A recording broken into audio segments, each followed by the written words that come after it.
Hello aspirants, महासंग्राम NEET का 2025 में हम आप सबका स्वागत करते हैं। आज हम लेकर आ रहे हैं हमारा एपिसोड नंबर 1, जिसमें हम डिस्कस करेंगे नीट एग्ज़ाम से पहले होने वाले डर के बारे में। और उसमें हमारे साथ रहेंगे doctor Sakshi and doctor Ronit, जिन्होंने नीट 2024 के एग्ज़ाम को इसी साल क्रैक करा है। और आज हमारे जो डिस्कशन के मेन पॉइंट्स रहेंगे उसमें रहेगा कि तैयारी की स्टार्टिंग में जो आप एग्रेशंस लेके तैयारी स्टार्ट करते हो उनको एंड तक कैसे संभाल के रखें, और पहले अटेम्प्ट में नीट एग्ज़ाम को क्रैक करने की तैयारी कैसे करें, और पूरे प्रोसेस के बीच में आपके अंदर होने वाली एंजाइटी और उथल पुथल को कैसे मेंटेन रखें, कैसे उनसे बचें। तो सबसे पहले हम चलते हैं डॉक्टर रोनित की साइड। सर, आप बताइए कि आपका एक्सपेक्टेड स्कोर क्या रहा है और आपका ये कौन सा अटेम्प्ट था? Hello sir, my self Ronit. मेरा एक्सपेक्टेड स्कोर इस बार का नीट का अराउंड 640 है और ये मेरा फर्स्ट अटैम्प्ट था विद 12th। अच्छा, नीट इतना आसान है कि फर्स्ट अटेम्प्ट में भी हो जाता है? कह भी सकते हैं, अगर 2 साल की तैयारी आपकी अच्छी हो तो नीट कुछ ज़्यादा मुश्किल है भी नहीं, पर अगर आप 2 साल तैयारी अच्छे से ना करो तो नीट उसके लिए मुश्किल ही बहुत ज़्यादा है। ओके, बहुत बढ़िया। डॉक्टर साक्षी, आप बताइए कि आपका कौन सा अटेम्प्ट था और आपका एक्सपेक्टेड स्कोर क्या है? हेलो, माई सेल्फ साक्षी। मेरा ये ड्रॉप के बाद सेकेंड अटैम्प्ट था और मेरा एक्सपेक्टेड स्कोर अराउंड 676 है। बहुत बढ़िया। मतलब जब आपने तैयारी स्टार्ट करी, आपने जब 12th के बोर्ड एग्जाम दिए थे तब आपने नीट का एग्जाम दिया था? जी सर, दिया था। ओके, तब मतलब आपका क्या मेन पॉइंट्स रहे जिसकी वजह से आप पहले अटेम्प्ट में नीट को क्रैक नहीं कर पाए? सर, आई थिंक मैं इतनी पहले फोकस ही नहीं थी कि हाँ, नीट को इतना भारी सा एग्ज़ाम है कि उसके लिए इतना ज़्यादा पढ़ना पड़े। बहुत ही लाइटली मैंने नीट को लिया और अपना फर्स्ट अटैम्प्ट दिया 12th के साथ। अच्छा, आपने एक बात बोली कि आपको नहीं पता था कि नीट इतना भारी सा एग्जाम है, तो हम ये कह सकते हैं कि नीट एक्चुअल में बहुत भारी एग्जाम है? नहीं, तैयारी करने वाले के लिए जो कंसिस्टेंसी से पढ़ता है उसके लिए इतना कुछ टफ भी नहीं है, लेकिन हम ये भी नहीं कह सकते कि नीट बहुत ही हलवा सा पेपर है, सब कर सकते हैं। Consistency is the key to success. अगर हम लोग कंसिस्टेंसी से पढ़े तो of course NEET is not as tough. Okay, मतलब पेपर का लेवल ठीक है, पहले सुनिश्चित होता है कि आपको एनसीईआरटी बेस्ड क्वेश्चन पूछे जाएंगे। अगर आप प्रॉपर प्लानिंग से तैयारी करते हो तो मुश्किल नहीं है, हम ये कह सकते हैं। ओके गाइज, हमारे साथ कुछ बच्चे जुड़े हुए हैं जो नीट 2025 के एग्जाम को देंगे। इनकी बहुत सी क्वेरी हैं जो आज ये पूछेंगे डॉक्टर रोनित और डॉक्टर साक्षी से, और एक्सपेक्टेशंस हैं मेरी कि इन बच्चों के क्वेश्चंस के इनको राइट आंसर मिलेंगे। और ये इनकी नहीं, हो सकता है कि नीट 2025 में बैठने वाले 95% प्लस एस्पिरेंट्स की ये प्रॉब्लम हो सकती है। तो हम सबसे पहले चलते हैं विशु की साइड। बच्चे, आप बताइए आपका पहला क्वेश्चन क्या है? मेरा पहला क्वेश्चन रोनित भैया से है कि आई वांट टू आस्क कि 12th के साथ साथ अपन 11th को कैसे मैनेज कर सकते हैं, क्योंकि जब अपन 12th ईयर में होते हैं तो ये होता है कि 11th के साथ थोड़ा गैप बन जाता है, तो 11th जब हम 12th के लास्ट में रिवाइज करते हैं तो थोड़ा मैनेज नहीं हो पाता। तो 12th करने के साथ साथ 11th को कैसे मैनेज किया जाए? इस क्वेश्चन पे मेरा रिव्यू है कि जब भी आप 12th क्लास की स्टार्टिंग करते हो तो उस 12th क्लास की स्टार्टिंग में कभी भी ये मत सोचो कि हम 11th को लास्ट में कर लेंगे, क्योंकि 11th अगर एज़ कंपेयर करें 12th से तो आसान है भी नहीं क्लास। और 12th के स्टार्टिंग में आप टीचर्स आपको इतना काम भी नहीं देंगे कि आपके 6 to 7 आवर्स आपको काम मिल जाए। तो उस टाइम पे आप क्या करोगे, अपना कोई भी एक चैप्टर उठाओ 11th का, जो आप एक बार 11th को कवर करके आ चुके, उसमें डेली आप रूटीन में एक एक चैप्टर को कवर करते रहो, ताकि आपको लास्ट में जाके दिक्कत ना आए कि हम अभी पूरी 11th को कवर कैसे करें। अब मैं सर के साइड जाऊंगा, अगर सर को कोई इसमें मॉडिफिकेशन करनी हो तो सर कर सकते हैं। नहीं, जवाब अच्छा था। और मैं शायद ये भी कहूँगा कि आपने जब 11th क्रॉस करके आप जब 12th में आते हैं तो आप उन चैप्टर्स को एक बार साइड कर ले जिनको आपको सबसे फर्स्टली रिवाइज करना है, लाइक जो आपको अच्छे से आते हैं। आप उनके क्वेश्चंस बार बार करें, है ना, ज़्यादा से ज़्यादा क्वेश्चन करें, क्योंकि साक्षी मेरे हिसाब से जितने ज़्यादा क्वेश्चन किए जाए उतना ज़्यादा अच्छा रहता है ना। अगर आपको एक बड़े रैंक पे जाना है, बड़े स्कोर पे जाना है, तो मेरे हिसाब से एक्सपेक्टेड 20% पेपर आपके सामने एज इट इज आना चाहिए, जो क्वेश्चंस आपने ट्राई किए उनमें से आना चाहिए। ओके बेटा, आप सेटिस्फाई हैं आंसर से? ओके, नेक्स्ट क्वेश्चन आपका। ओके, मैं नेक्स्ट क्वेश्चन साक्षी दीदी से पूछना चाहूँगी कि क्वेश्चन प्रैक्टिस हम कहाँ से करें और कितनी करें जो हमारे लिए नीट में बेटर स्कोर बना सके। अच्छा क्वेश्चन, बढ़िया क्वेश्चन है, क्योंकि बच्चों को क्वेश्चन प्रैक्टिस को लेके एक्चुअल में बड़ी समस्या रहती है। देखो, आई थिंक अगर आप फिजिक्स एंड केमिस्ट्री की बात करो तो जो आपके टीचर आपको क्लास में करा रहे हैं सफिशिएंट है। अगर आप उनका कंसेप्ट समझ लेते हो, क्वेश्चन करना ज़्यादा मुश्किल नहीं होता है। एक बार आपको क्वेश्चन का फॉर्मेट पता चल जाता है, वो क्वेश्चन हम लोग किस तरीके से कर सकते हैं, ये बहुत सही है। अगर आप लोग एक बार जो टीचर करा रहा है क्लास में, उनको एक बार जाके हॉस्टल में या फिर घर पे आप रहते हो, एक बार उनको दोबारा से करके देखो। टीचर जितना कराता है फिजिक्स केमिस्ट्री में सफिशिएंट होता है, लेकिन बायो में आप कोशिश करो कि आप थोड़ा सा जितना मैम कराती है उससे बाहर का भी आप थोड़ा सा कर सको, not out of NCERT but उससे ज़्यादा क्वेश्चन अटेम्प्ट करने की कोशिश करो।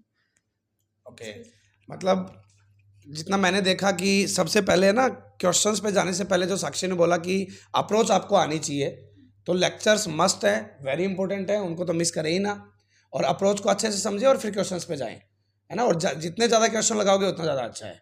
ओके बच्चे, आपका कोई क्वेश्चन? मेरा सर आपसे एक क्वेश्चन है कि नीट के लिए स्मार्ट वर्क कितना ज़रूरी है और कैसे करें? ओके, अच्छा क्वेश्चन है। नीट के लिए बेटा स्मार्ट वर्क और हार्ड वर्क दोनों ज़रूरी हैं। एक्चुअली स्मार्ट वर्क और हार्ड वर्क में क्या डिफरेंस होता है कि अगर आप 8-10 घंटे कॉन्स्टेंटली पढ़ाई कर रहे हो और आपकी एफिशिएंसी नहीं आ रही है, तो हम बच्चे पे कह सकते हैं कि हार्ड वर्क बहुत कर रहा है बेचारा, मतलब हम उसकी सिर्फ सिटिंग को ऑब्जर्व कर रहे हैं, उसकी एफिशिएंसी नहीं देख रहे, है ना। तो हार्ड वर्क बहुत कर रहा है बट सिलेक्शन नहीं आ रहा। स्मार्ट वर्क होता है आप अपने आप को सिंप्लीफाई करो। एक जो हवा कोई भी एक बच्चा अपने दिमाग में बना लेता है कि यार नीट का एग्जाम बहुत भारी है। एक्चुअली क्या है ना, नीट के एग्जाम बहुत आसान है। मैं बोलता हूँ ये बात कि नीट का एग्जाम बहुत आसान है, सिर्फ वहाँ पे नंबर ऑफ एस्पिरेंट्स ज़्यादा है और सीट कम है। जैसे इस साल की अगर हम बात करें 2024 की, तो अराउंड 24 लाख बच्चों ने आई थिंक पेपर दिया था और 56,000 के अराउंड आप लोगों की सीट है। तो हम कंपटीशन कह सकते हैं बहुत ज़्यादा है, पर उस चीज़ से घबराइए मत।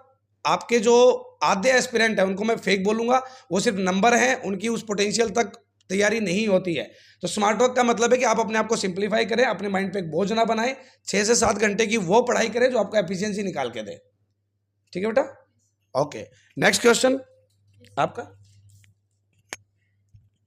मैं नेक्स्ट क्वेश्चन रोनित भैया से पूछना चाहूँगी कि कोई पर्टिकुलर चैप्टर को अपन कम टाइम में इफेक्टिवली कैसे रिवाइज करें जिससे अपना टाइम भी बच जाए और उसमें अपन बेटर स्कोर भी लेके आ सकें। देखो, क्वेश्चन है कि कम टाइम में एक चैप्टर को रिवाइज करना है, तो ये चीज़ आपको पहले से करके चलनी पड़ेगी। जिस टाइम पे टीचर पढ़ा रहे होंगे उस टाइम पे आपको क्या करना है कि टीचर्स ने चैप्टर पढ़ा दिया, आपको अपने खुद के नोट्स, मिनी नोट्स बनाने पड़ेंगे, जिसकी वजह से क्या होगी, आप लास्ट में जाके आपको पूरी बुक ना पढ़नी पड़े, आप उन 2 या 3 पेज के आपने जो नोट्स बनाए हैं वो पढ़ लें और उनके बाद क्वेश्चन प्रैक्टिस पे जाएँ डायरेक्ट, जिसका आपका टाइम बहुत ज़्यादा बच जाता है और आपकी जो प्रैक्टिस है वो भी ज़्यादा इफेक्टिव हो जाती है। बाकी सर मॉडिफाई करने कुछ करना होगा तो। एक्चुअली जो रोनित ने बोला, बहुत अच्छी बात बोली कि आपने सेल्फ नोट्स बनाए, उनमें मैं एक बात ऐड करना चाहूँगा कि उनमें वो चीज़ें ज़्यादा लिखें जो आपको याद नहीं रहती हैं, है ना, या जो चीज़ें आप बार बार भूल जाते हो। हमें बार बार रिवीजन की उन चीज़ों में ज़रूरत पड़ती है जो हम या तो भूल जाते हैं या हमें याद नहीं रहती हैं। तो आपका जो 20 पेज का या 30 पेज का जो चैप्टर है उसको आप कोशिश करो कि आप 4 से 5 पेज में उतारो, जिनको मैं मेरी लैंग्वेज में पॉकेट नोट्स बोलना चाहूँगा कि 4-5 पेज में आपने चैप्टर को छोटा करके उतार दिया। और जब बाद में हम रिवीजन पे जाते हैं, एक्चुअली हर एक बच्चे के दिमाग में रहता है कि जब मैं रिवीजन पे जाऊं तो मुझे सेम एफिशिएंसी सारी चीज़ें मिले, जो कि पॉसिबल नहीं हो पाती है। एक साल में आपको इतना कुछ पढ़ना होता है, इतना मैनेज करना होता है, तो वहाँ पे आपके ये पॉकेट नोट्स या मिन नोट्स बहुत काम आते हैं कि आपने एक चैप्टर को 30 से 40 मिनट में रिवाइज कर लिया और आपने रिविजन में वो चीज़ें पढ़ी जो आप लोग नहीं आती थी या भूल जाते थे। क्योंकि सेम चैप्टर को दोबारा पढ़ना, जो आपने हाईलाइट कर रखा है उनको देखना, फिर आगे पीछे की लाइन देखना थोड़ा मुश्किल हो जाता है। तो आप वो चीज़ें लिखें, टीचर के नोट्स के साथ में वो चीज़ें ज़रूर लिखें जो आप भूल जाते हो या आपको याद नहीं रहती है, और उनको बार बार रिवाइज करें। फॉर एग्जाम्पल मैं इस पर एक छोटी सी बात बोलूँगा कि अगर मैं बच्चों को बताना चाहूँ कि अगर एक आपने टॉपिक पढ़ा होगा कभी सूर्य ग्रहण चंद्र ग्रहण के बारे में, है ना, आपने कौन सी क्लास में रिवाइज करा होगा, आई थिंक 6ठी-7वीं क्लास में पढ़ा होगा, है ना। और अभी मैं बोलूँ किसी को भी या सुनने वालों को भी कि सूर्य ग्रहण और चंद्र ग्रहण को एक बार अच्छे से कौन एक्सप्लेन कर सकता है ऑन द स्पॉट, जो अपन 12th में हो गए या तुम 12th पास हो गए, ठीक है, तो बहुत अच्छे से बिना किसी गलती के आप कर सकते हो। आई थिंक कहीं ना कहीं मुश्किल है, दिमाग में रहेगा कि यार कोई गलती ना हो जाए, है ना। और अब मैं दूसरी बात बोलूँ कि आपने 1 से लेकर 100 तक गिनतियाँ लास्ट टाइम कब रिवाइज करी थी? करीब 10-12 साल पहले। और अगर मैं तुमसे कहूं कि किसके पास वो कॉन्फिडेंस है जो उन 1 से लेकर 100 तक की गिनतियों को बिना गलती करे आराम से सुना सकता है, वो कॉन्फिडेंस सब में है। उसका रीजन पता है आप लोगों को? उसका रीजन ही सिर्फ ये है कि सूर्य ग्रहण चंद्र ग्रहण को आपने सिर्फ 2 या 3 बार रिवाइज करा था, जब एक बार आपके टीचर ने पढ़ाया, एक बार जब आपका कोई टेस्ट हुआ होगा, या एक बार आपका लास्ट फाइनल एग्जाम हुआ होगा। और 1 से लेकर 100 तक की गिनतियां जब हम छोटे होते हैं ना, प्ले स्कूल में होते हैं, तो जाने अनजाने में इतनी बार रिवाइज कर जाते हैं। छुट्टी जब होती है स्कूल की तो 1 से लेकर 100 तक गिनतियां पढ़ो सारे एक बार। घर पे मामा आ गया, बुआ आ गया, फूफा आ गया, बेटा स्कूल जाना शुरू कर दिया, गिनतियां सुनाओ, है ना। तो जाने अनजाने में वो रिवाइज इतनी बार हो गई कि वो हमारे दिमाग में छप गई। किसी ने हमें ये नहीं बताया कि 1 के बाद 2 क्यों आता है, है ना। कई अगर मैं अपन देखें तो आपने समझी थी या रटी थी? रटी थी, है ना। और लोग बोलते हैं कि रटी हुई चीज़ें हम बहुत जल्दी भूल जाते हैं, गिनतियाँ क्यों नहीं भूले फिर, है ना। वजह क्या है कि आपने वो चीज़ रटी भी थी, समझी भी थी, प्लस जो मेन इंपॉर्टेंट है कि आपने उनकी प्रैक्टिस इतनी बार कर दी थी, 1 से लेके 100 तक की गिनतियों को आपने कम से कम 1000 बार रिवाइज कर दिया था। वो दिमाग में ऐसी छप गई है कि जब आपकी मौत होगी ना, मृत्यु होगी, तब भी अगर आपसे कोई सुनेगा तो आपको रिवाइज करने की जरूरत नहीं है ना। तो चीज़ों को सिंप्लीफाई करो, उन चीज़ों को लिखो जो आपको याद नहीं रहती हैं या जो इंपॉर्टेंट है और जिनको आप भूल जाते हो, और उनको बार बार रिवाइज करो, वो दिमाग में छप जानी चाहिए। ओके, कोई और क्वेश्चन? मेरा क्वेश्चन साक्षी दीदी से है कि जो चैप्टर हमें कम आता है, क्या उनके फॉर्मूलाज को याद करके हम नीट के पेपर में उनमें कुछ स्कोर कर सकते हैं? देखिए, मेरे ओपिनियन से बात कुछ हद तक सच भी है कि आजकल हम लोग देखते हैं कि फिजिक्स केमिस्ट्री के जो क्वेश्चंस नीट में आते हैं डायरेक्ट फार्मूला बेस्ड आते हैं। लेकिन अगर मेरे ओपिनियन से आप देखोगे तो अगर आपको कोई चैप्टर नहीं आता है या फिर कम आता है तो उसका मेन रीज़न यही है कि आपकी क्वेश्चन प्रैक्टिस कम है उसमें, इसलिए आपको उसमें कॉन्फिडेंस बिल्डअप नहीं हो पा रहा है। तो मैं ऐसे कहना चाहूँगी कि आप PYQs की उसके लिए प्रैक्टिस करें। आप PYQs में ये जानने की कोशिश करें कि ये कौन से टॉपिक से नीट ज़्यादा क्वेश्चन पूछ रहा है और उन टॉपिक पे काम करना शुरू करें।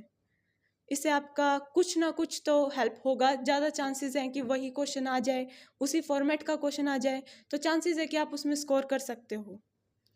बहुत बढ़िया। नीट एक्चुअली अपना फॉर्मेट कभी नहीं छोड़ता है। आप पिछले 5-7 साल के पेपर उठा के देखो, चीज़ें वही घुमा फिरा के पूछी जा रही हैं, है ना। तो अगर आपको अप्रोच कहीं ना कहीं दिमाग में रह जाती है कि ये वैल्यूज़ थी, ये फॉर्मूला लगना था, जो चैप्टर आपको कम आता है उसके क्वेश्चंस के अप्रोच पे जाने की कोशिश करें, तो कहीं ना कहीं मैं बोलूँगा 40 to 50% पॉसिबिलिटी है कि ना आने वाला चैप्टर भी आपको 4 से 8 नंबर का स्कोर करा देगा, है ना। Next question. मेरा क्वेश्चन रोनित भैया से ये है कि जैसे अभी पूछा कि 12th के साथ साथ 11th को कैसे मैनेज करें, उसकी टाइम मैनेजमेंट को कैसे मैनेज करें कि साथ साथ ये पूरे दिन में कैसे मैनेज कर सकें उसको, 11th भी और 12th भी। ओके, अगर हम बात करें कि कोचिंग से हटके, तो आपको शाम को टाइम मिलता होगा आराम से। तो शाम को अगर टाइम की बात करें तो 7 to 8 आवर्स आराम से मिल जाते हैं। अब 7 to 8 आवर्स में बात करें तो इतना काम तो 12th में स्टार्टिंग में मिलता नहीं है कि आप उसको 7 से 8 आवर में कंप्लीट कर रहे हो, मतलब अपना टाइम वेस्ट कर रहे हो उस टाइम पे। वो काम आपका मिनिमम से मिनिमम भी 4 to 5 आवर्स में कंप्लीट हो जाएगा। बच के आपके पास 2 to 3 आवर्स, उसमें आप आराम से 11th के 1 या 2 चैप्टर मैक्सिमम नॉर्मली रिवाइज कर सकते हो, क्योंकि आप 11th अभी पढ़ के आए हो तो आपको सारे चैप्टर्स पढ़े हुए भी हैं और थोड़े बहुत याद भी होंगे। तो 2 या 3 घंटे में आपके दोनों चैप्टर रिवाइज हो सकते हैं अगर आप 2 चैप्टर लेके चलते हो 2 दिन के। ठीक है, ऐसे आप टाइम मैनेजमेंट कर सकते हो बिल्कुल आराम से। और बात रही एंडिंग की, तो एंडिंग में आके आपका 12th का सिलेबस भी कंप्लीट हो चुका होगा और 11th का भी। उस टाइम पे टीचर्स भी आपको ये नहीं कहते कि आप सिर्फ 12th पढ़ो, तो उस टाइम पे आप दोनों के चैप्टर्स को 1-1 2-2 चैप्टर करके और फिर साथ लेके चलो, ऐसे टाइम मैनेजमेंट कर सकते हो।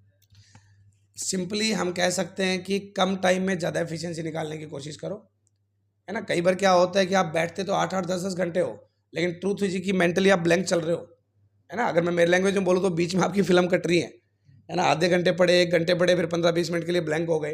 तो कोशिश करो कि रोज़ अपने आप का एनालिसिस करो कि मैंने कल अगर 4 घंटे पढ़ा, तो ये मत देखो कि 4 घंटे पढ़ा कि 5 पढ़ा कि 6 पढ़ा, मैंने कल टोटली कितना पढ़ा। मैं कंटेंट की बात कर रहा हूँ, टाइम की नहीं। लाइक मैंने 3 चैप्टर निपटा दिए थे कल रिवीजन में, है ना, और आज मेरे 2.5 चैप्टर हुए हैं, लेकिन मैं पढ़ा जाता हूँ। इसका मतलब ये है कि आपने वो, मैं आपके उस क्वेश्चन पे दोबारा आऊँगा कि आपने गधों वाला काम करा है, हार्ड वर्क करा है, स्मार्ट वर्क आपका कम होता जा रहा है। तो पॉइंट इज कि आप एफिशिएंसी पे ज़्यादा ध्यान दें कि आप कितने टाइम में कितना कंटेंट कवर कर रहे हैं और जेन्युइनली कवर कर रहे हैं। Okay, next question. My next question will be from Sakshi दीदी कि आई वॉन्ट टू आस्क कि नीट के लिए NCERT हमें रीड करनी है basically for physics and chemistry. देखिए, फिजिक्स एंड केमिस्ट्री की अगर NCERT की बात करें तो फिजिक्स की तो इतनी ज़रूरी नहीं है इन माय ओपिनियन, लेकिन केमिस्ट्री की, इनऑर्गेनिक, ऑर्गेनिक की तो आप कोशिश करें कि आप एक बार तो कंप्लीट उसको पढ़ें। और बाकी NCERT में क्या ज़रूरी है, इन टेक्स्ट क्वेश्चंस वो मस्ट हैं। ज़्यादातर क्वेश्चंस, कई बार ऐसा एज इट इज़ क्वेश्चन भी नीट में इन टेक्स्ट क्वेश्चन से पूछा गया है। तो अब मैं चाहूँगी कि NCERT में इन टेक्स्ट क्वेश्चन तो मिनिमम टू मिनिमम ज़रूर करने ही हैं आपको। इस बारे में सर मेरा इस पे एक ओपिनियन रहेगा कि एक्चुअली जब हम किसी भी चैप्टर को रीड करते हैं, चाहे वो NCERT से कर रहे हो चाहे किसी रेफरेंस बुक से कर रहे हो, बच्चों की जो एक मेन समस्या रहती है वो ये रहती है कि कंटेंट तो आपने पढ़ लिया, चीज़ें तो आपने सीख ली, पर उनको ये समझ नहीं आता कि इस पे NTA क्वेश्चन कैसे पुट करेगा, है ना। उस पर आप पहले फॉर्मेट को समझे, मैं एक बात बोलूँगा, चाहे वो अपना नीट का एग्ज़ाम हो, चाहे अपना जेईई का एग्ज़ाम हो, चाहे अपना यूपीएससी का एग्ज़ाम हो, कि आप एग्ज़ाम की नब्ज़ को पकड़ें कि वो उस टॉपिक से आपसे क्वेश्चन कैसे पुट करते हैं, उसी सोच से उस चैप्टर को पढ़ें। और एनसीईआरटी की बात करूँ तो आप ये मान के चलो कि एनसीईआरटी का एक रीडिंग तो ज़रूरी है ना? आपको आपकी बेस बुक है, आपकी मेन बुक है, उसका एक रीडिंग तो ज़रूरी है। हाँ, फिजिक्स में आप हल्के में ले सकते हो, लेकिन रीडिंग ज़रूर दें। केमिस्ट्री में आप इनऑर्गेनिक को एनसीईआरटी से ही करें, है ना? ऑर्गेनिक भी आपका कहीं ना कहीं 80 to 90% एनसीईआरटी कवरेबल है ना? और बायो तो आपको पता ही है, टोटली आपको एनसीईआरटी पे ही जाना है। Okay, next question. मेरा नेक्स्ट क्वेश्चन रोनित भैया से है कि सेल्फ नोट ज़्यादा इफेक्टिव है या टीचर्स के नोट? ये अच्छा क्वेश्चन। अगर मैं बात करूँ नीट के पास जाके जो आखिरी के 2-3 महीने आते हैं उसमें, तो उसमें आपके सेल्फ नोट से अच्छा कुछ भी नहीं है। चाहे आप कोई बुक भी मत पढ़ो या फिर वो कुछ मत पढ़ो, सिर्फ अपने सेल्फ नोट पढ़ो। अगर मैं बात करूँ कि पूरे 2 साल के आप जब तैयारी करोगे नीट की, उसमें आपको सबसे पहले टीचर्स आपके नोट्स बनवाते हैं। जब तक टीचर्स के नोट्स आप नहीं पढ़ोगे तब तक आप सेल्फ नोट भी नहीं बना सकते। तो कहीं ना कहीं आपके लिए दोनों नोट्स इंपॉर्टेंट हो जाते हैं, कि टीचर्स नोट भी और सेल्फ नोट्स भी। टीचर्स नोट्स जब इंपॉर्टेंट है जब तक आपने अपने सेल्फ नोट्स नहीं बनाए हैं, या फिर आपकी कोई स्कूल में टेस्ट सीरीज चल रही है या कोचिंग में टेस्ट सीरीज चल रही है, उस टाइम पे आपने सेल्फ नोट्स नहीं बनाए हैं तब तक, उस टाइम पे आपके टीचर्स के नोट्स ज़्यादा इफेक्टिव हैं। और आप अगर नीट के पास आ चुके हो तो आपके सेल्फ नोट्स से अच्छा कुछ भी नहीं है। उस टाइम पे सिर्फ और सिर्फ अपने सेल्फ नोट्स को ध्यान दो। और सेल्फ नोट्स में ना स्पेशली कंटेंट वो लिखा हो जो मैंने थोड़ी देर पहले बताया था, कि जो तुम्हें याद नहीं रहता है भूल जाते हो, फिर सेल्फ नोट से बढ़िया कुछ भी नहीं है। ओके, नेक्स्ट क्वेश्चन बच्चे। मेरा नेक्स्ट क्वेश्चन ये है कि जैसे अब हम 12th में हैं, तो 12th में बोर्ड का पेपर देंगे सबसे पहले, तो फिर उसके बाद नीट का पेपर होगा। तो 12th के जो बोर्ड के पेपर होंगे उसको कैसे, उसके डर को, उसकी एंजाइटी को कैसे भगाना? ये मेरे हिसाब से ना इसका जवाब रोनित आप देना। और ये इस गुड़िया की नहीं, मेरे हिसाब से बहुत से बच्चों की प्रॉब्लम होती है, जो आपने पहले अटेम्प्ट में पेपर क्रैक करा है, 12th करते करते आपने एग्जाम को क्रैक करा है। और जो बच्चे एग्जाम देते होंगे 12th करते करते, उनका सबसे बड़ा समस्या ये है कि बोर्ड को संभाले कि नीट को संभाले। और बेचारे वो दोनों में पिस के ना 450 550 के बीच में रह जाते हैं, उनको ड्रॉप पे जाना ही पड़ता है। तो वहाँ वो अपने आप को कैसे संभाले? सर अगर मैं बात करूं बोर्ड के पेपर की, तो बोर्ड में पीसीबी तो कंपलसेशन होती है कि पीसीबी तो आएगा ही। अब अगर आप नीट को डाइवर्ट करोगे तो आपकी पीसीबी तो वैसे स्ट्रांग हो गई, क्योंकि बोर्ड के पेपर आते हैं आपके मार्च के अप्रोक्स में। मार्च के अप्रोक्स तक आप पीसीबी के 11th 12th दोनों पूरे पढ़ चुके होते हो, और बोर्ड में आपके पास सिर्फ और सिर्फ 12th आनी है। तो 12th अगर आनी है तो आपके पास 12th आप पढ़ चुके पूरी, एक बार 12th पढ़ चुके आपको पीसीबी पूरी ढंग से आती है। आपके पास बचेंगे 2 सब्जेक्ट जो आपने एडिशनल में ले रखे हैं। एक तो आपका जो लैंग्वेज होगा इंग्लिश हिंदी जो है वो आपके पास, और एक एडिशनल सब्जेक्ट। उसके लिए अगर आप बिल्कुल बोर्ड के पास आके भी 4 से 5 दिन दोगे तो भी उससे आपके नीट पे कुछ इफेक्ट नहीं आएगा, और आपका उसमें स्कोर भी अच्छा आ जाएगा। बहुत बढ़िया। और सिंपली मैं बताऊं बच्चे, तो जब आप नीट की तैयारी कर रहे हो तो बोर्ड एग्जाम का इशू ही नहीं है। अगर आप जेन्युइनली नीट की तैयारी कर रहे हो, है ना, सिर्फ एक नाम की तैयारी कर रहे हो, फैशन वाली तैयारी कर रहे हो, तो आपका बोर्ड एग्जाम भी बहुत बड़ी बात है। और जब मैं सिंपल भाषा में बताऊं, जब मैं खाने की समुद्र सोच रहा हूं तो मछली से क्या डरना, है ना। अपने आप को मैंने जो थोड़ी देर पहले बोला था, मेंटली सिंप्लीफाई करो। आपका बोर्ड एग्जाम और नीट का पीसीबी का सिलेबस सेम है, आपको भी पता है। जब मैं नीट के लिए रेडी हूं तो बोर्ड एग्जाम का कुछ इशू ही नहीं बचता है ना। Next question. Next question personally मेरा साक्षी दीदी से ये रहेगा कि नीट की प्रिपरेशन के टाइम अपन नींद को कैसे ओवरकम करें, या फिर मतलब नींद बहुत आती है, पढ़ा करो। देखो, आपको नींद को ओवरकम करने की ज़रूरत नहीं है। मिनिमम मैं कहूँगी कि अगर आप तैयारी कर रहे हो, मैं अपना बताऊँ तो मैं लास्ट तक भी 6 से 7 घंटे तो कंपलसरी सोती थी। इससे कम में मैं मैनेज नहीं कर पाती। आप ज़्यादा, कम से कम इतना तो आपको सोना ही चाहिए आई थिंक। इससे 1 घंटे या ज़्यादा कुछ भी हो जाता है तो कोई दिक्कत वाली बात नहीं है, लेकिन ज़रूरी है कि आप जितने टाइम में पढ़ रहे हो उसका आपको एक अच्छा से शेड्यूल बनाना है। उसमें आपका कंप्लीट काम आना चाहिए। उस काम को डिवाइड करो and then fight, just divide and fight. बहुत बढ़िया, परफेक्ट आंसर। सोने वाले टाइम को ज़्यादा नोट ना करके जागने वाले टाइम को मैनेज कर लो, सिलेक्शन आ जाता है। कोई और क्वेश्चन बच्चों? मेरा क्वेश्चन रोनित भैया से है कि जब हम नीट का फर्स्ट अटेम्प्ट में पेपर देते हैं तो उसकी एंजाइटी को ओवरकम कैसे करें? अगर मैं अपना व्यू दूं तो ये कह सकते हैं कि जब 2 साल कोई तैयारी करेगा, कोई भी एस्पिरेंट है, अगर वो अच्छे से तैयारी कर रहा है तो पहली बात तो उसकी एंजाइटी आनी नहीं चाहिए। और अगर एंजाइटी आती भी है ना, तो हमें खुद को समझाना चाहिए, बजाय कि हमें कोई और समझाए कि आप कैसे ओवरकम कर सकते हो उससे। तो ज़्यादा बेटर ये होगा कि आप खुद को मोटिवेशन करो, खुद को मोटिवेट करो अंदर से कि ऐसे नहीं तो ऐसे हो सकता है, कि अगर मैंने नीट की तैयारी करी है तो मेरा नीट क्यों नहीं होगा। क्योंकि मैंने जैसे थोड़ी देर पहले बताया था कि नीट ऐसा कुछ भी नहीं है कि अगर तैयारी करें तो नहीं होगा। नीट लेवल अच्छा है नीट का कि हाँ लेवल का पेपर है, पर ये है कि अगर 2 साल अच्छी से तैयारी करोगे ना तो नीट आपका पेपर हो जाएगा। मतलब हम कह सकते हैं कि आपको बड़ी कामयाबी के लिए, नीट के लिए ना मोटिवेशन नहीं, सेल्फ मोटिवेशन चाहिए। अपने आप को समझाओ, है ना। एंजाइटी होती है वो इंटरनली आपके अंदर चल रही है, आपके अंदर कोई भी क्वेश्चन जनरेट हो रहा है जो आपको डरा रहा है ना। अगर कोई एक नेगेटिव क्वेश्चन आ रहा है या नेगेटिव थॉट आ रहा है, ठीक है, तो वो ठीक है, लाजमी है, आपके अंदर आना था, आप उस पर कंट्रोल नहीं कर पाए, लेकिन आप अपने अंदर थॉट जनरेट भी तो कर सकते हो ना। तो उसके अपोजिट में एक थॉट जनरेट कर दो जो आपके पहले वाले थॉट को न्यूट्रल कर देगा, और मेरे हिसाब से एंजाइटी और कम हो सकती है। कोई और क्वेश्चन बचा है आप लोगों का? कोई और क्वेरी? अभी आप दोनों बच्चों से ना मेरे छोटे छोटे 1-2 क्वेश्चन है। जैसे मैं साक्षी पहले आपसे करना चाहूँगा कि भाई जब कोई भी बच्चा नीट का एग्ज़ाम की तैयारी शुरू करता है, चाहे वो 11th का हो चाहे वो पहले ड्रॉप का हो, वो बड़े जोश में होता है ना। और जब वो 2-3 महीने का टाइम गुजर जाता है तो बच्चे मेंटली ये होने लग जाते हैं, यार समझ नहीं आ रहा मैं क्या करूँ। तो उस जोश को, उस एग्रेशन को कैसे कायम रख सकते हो आप लोग? या मैं आपसे स्पेशली आपका एक्सपीरियंस शेयर करवाना चाहूँगा कि ऐसा क्या कभी आपके टाइम पे या आपकी तैयारी में बीच में ऐसा कोई दौर आया था कि आप बहुत जोश में आए हो, फिर वो जोश टूटा हो, है ना। मेरे हिसाब से सबके साथ होता है। और जब वो जोश टूटा तो आपने दोबारा अपने आप को कमबैक कैसे कराया? सर एज मैं स्टार्टिंग में बताया, ये मेरा सेकंड ड्रॉप में सिलेक्शन है। तो फर्स्ट ड्रॉप में मैं कहूँ, जब एकदम से मेरे 482 का स्कोर था फर्स्ट अटेम्प्ट में, तो एकदम से जब मैंने इतना स्कोर देखा तो ऑफकोर्स बहुत हर्ट हुआ, और दोबारा से कोचिंग लेने का मन तो मेरा बिल्कुल भी नहीं था, कि मेरे को ऐसा लग रहा था कि ऑफकोर्स मैं नहीं कर पाऊंगी। बट एट दैट टाइम आपका फैमिली मोटिवेशन बहुत काम आता है। मेरे को मेरे पापा ने सजेस्ट किया कि हाँ ऑफकोर्स तू कर सकती है। पापा ने मेरे को भेजा। उस वहाँ पे जब कोचिंग में जाने के बाद आपका जो डर था, जो एंजाइटी थी, वो एक तरीके से एग्रेशन में बदल जाती है कि हाँ भाई अब अपन ने दोबारा से ज्वाइन किया है तो ज़रूरी है कि अपन उस एग्रेशन से पढ़ें। पहले जैसा कुछ भी होता है वो हमारे साथ अच्छे के लिए होता है। शायद उस टाइम पे अगर थोड़ी सी और मेहनत हो जाती, थोड़ा सा अच्छा स्कोर आ जाता, लेकिन हो सकता है उस उतना अच्छा कॉलेज नहीं मिलता।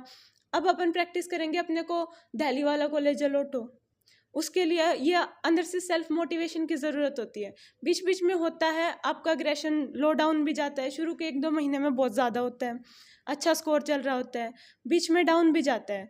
उस टाइम पे आपको ज़रूरी है, जैसे कि सर ने पहले बताया, सेल्फ मोटिवेशन। आप अपने आप को याद दिलाओ कि आप नीट कर क्यों रहे हो, क्या क्या ज़रूरत है आपको नीट करने की। सबसे इंटरनल मोटिवेशन जो यही आता है, इसलिए आपका इस तरीके से आप अपना एग्रेशन को मेंटेन रख सकते हो।